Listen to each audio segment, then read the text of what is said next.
චරත භික්ඛවේ චාරිකා මේ වෙන් වෙන විදිය මේ තියෙනවනේ ප්‍රතිසද මේ වෙන් වෙන විදියට ඒවා වෙන් කරනවා.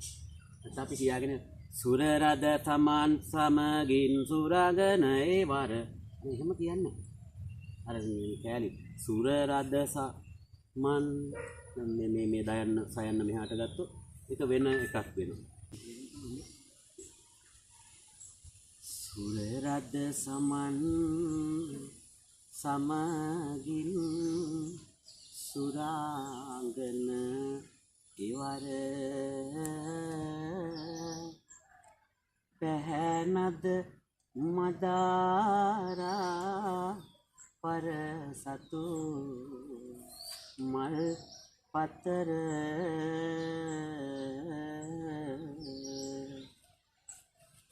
කරපුද වඳින රැඳී මුනි සිරි පා අඹර සකි සඳ පෙනේ සම නොලගින නැගෙන හිර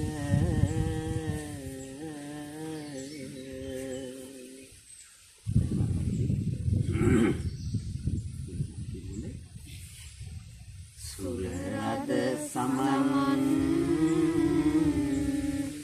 සමගින් සුරාංගන එවර පැහැනද මදාරා පරසතු මල් පතර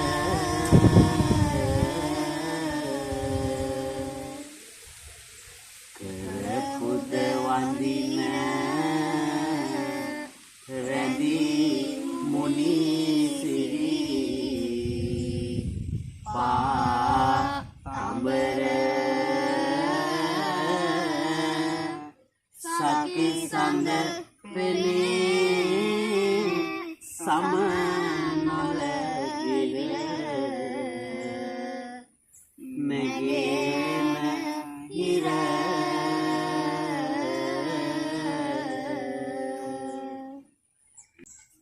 පොඩි හාමුදුරුවෝ හරි ආස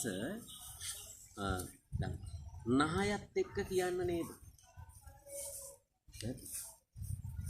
කියන්නේ දැන් මම ගහන්නම් මේ දැන් කිව්වොත් දැන් සමහර අයට සමහර ස්වාමීන් වහන්සේ කෙනෙක් පොඩි සාති කෙනෙක් කියනවනේ ඒ පොඩි හාමුදුරුවෝ කියනවා මෙන්න මෙහෙම රන්වන් පාටින් තලුලන බෝධිය නිල්වන් පාටින් කොළලාන බෝධිය ගෞතම මුනිදුන් පිටදුන් බෝධිය අපිත් වඳිමු ජයසිරි මහා බෝධිය.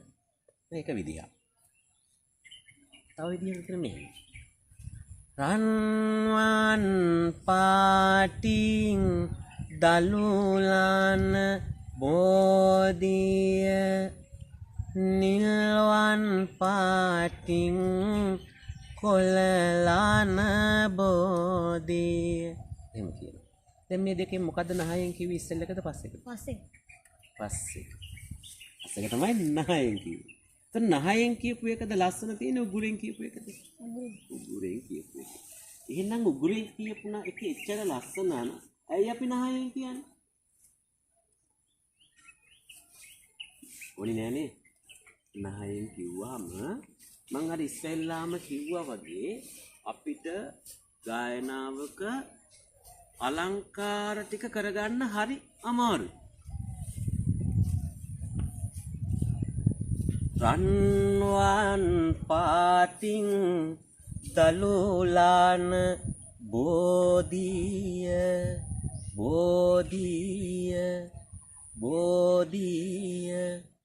නේ අර අන්තිම ටිකවත් අපිට කියවෙන්නේ නැහැ බෝධිය එහෙම තමයි කියන්නේ. ඒක නිසා අපි පොඩි සතු උගුරෙන් තමයි පුළුවන් තරම් හරියට කියාගන්නේ. උගුරත් එක්ක තමයි වැඩේ යන්න ඕනේ. ඒකට අපි උගුර තමයි පොලිෂ් කරගන්න ඕනේ. එතකොට තමයි හඬ හරියට පැහැදිලි වෙන්නේ. එන්නනේ. ඒක නිසා දැන් පොඩි හඬ නැගිටලා අපි බලමු ඊට හදාගන්න. රද සමන් සමගින් සුරාංගන ඉවර පැහැනද මදාරා පරසතු මල් පතර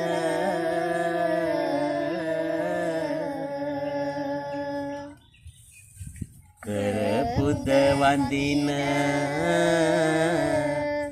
රැඳී මුනි සිරි පාතඹර සකි සඳ පෙනේ සමනොලගිර නැගේන හිර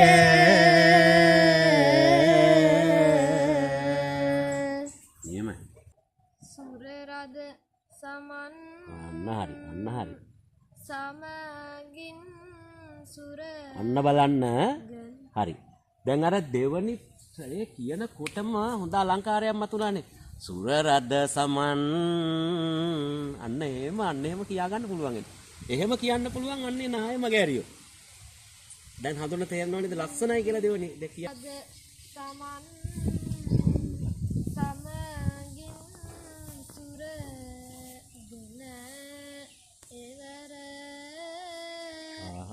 පැහැනද මදාරා ආන්න දැන් අර දෙවනි එකට එනකොට දන්නේම නැතුව අපහුව අපි නායෝ දෙයක්.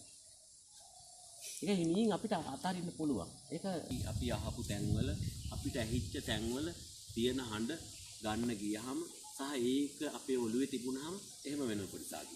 ඒක එච්චර හිතන්න ඕනි නෑ. ඒක එච්චර හිතන්න ඕනේ. අපි ඒක මග අරගමු.